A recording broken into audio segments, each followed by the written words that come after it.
Tamam. Ya çıkınca zaten alırım. Ya önemli değil. Son 1 dakika. Var mı öğrenci? Hangi bölüm?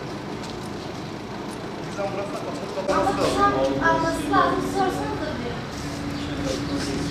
Yani bir dakika anlatmışsın. Şey var mı? 1 dakika geçmiş ama. Hocam bir kişi var. Anlıyorum. Böyle hükümetin de Allah belası versin. Abi yapanın da Allah belasını versin. Lanet olsun yaptığınız bir şey ya. Herkes